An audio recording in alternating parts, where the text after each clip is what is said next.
ನಿಮ್ಮ ನಾನು ಅಥವಾ ನನ್ನ ಸ್ನೇಹಿತರು ಇಲ್ಲ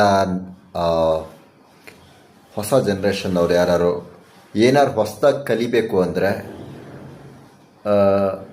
ಒಳ್ಳೆಯದನ್ನು ಕಲಿತಾ ಇದ್ದಾರೋ, ಒಳ್ಳೆಯದನ್ನು ಕಲಿತಾ ಇದ್ದಾರೆ ಅಂದರೆ ಅದಕ್ಕೆ ಪ್ರೋತ್ಸಾಹ ಮಾಡಬೇಕು.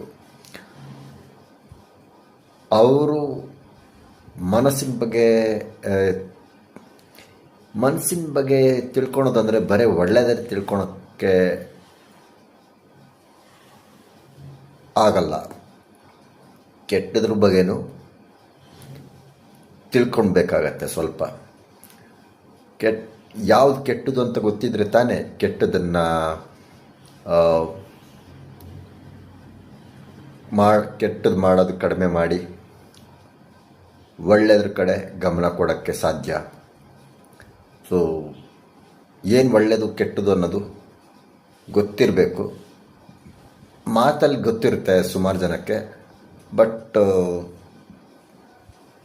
ಅದನ್ನು ಪಾಲನೆ ಮಾಡೋದ್ರಲ್ಲಿ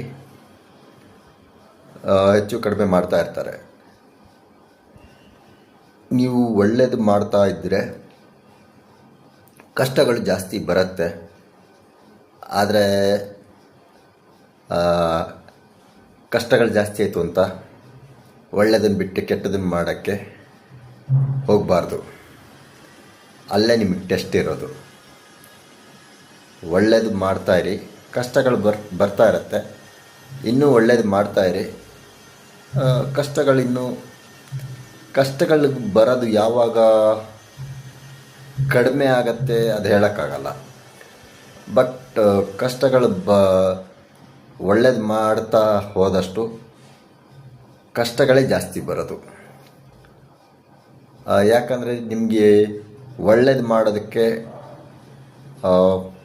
ಸ್ವಲ್ಪ ಜನ ಸಪೋರ್ಟ್ ಮಾಡ್ಬೋದು, ಇಲ್ಲ ಯಾರೂ ಸಪೋರ್ಟ್ ಮಾಡೋದಿಲ್ಲ. ಏನಾರು ಕೆಟ್ಟದ್ದು ಮಾಡೋದಾದರೆ ನೀವು ಕೇಳ್ದೇ ನಿಮಗೆ ಸಪೋರ್ಟಿಗೆ ಜನಗಳು ಬರ್ತಾರೆ. ಸೊ ಒಬ್ಬರೇ ಆದ್ರೂ ಒಳ್ಳೇದು ಮಾಡೋದನ್ನು ಅಭ್ಯಾಸ ಮಾಡ್ಕೊಬೇಕು. ನಮಸ್ಕಾರ.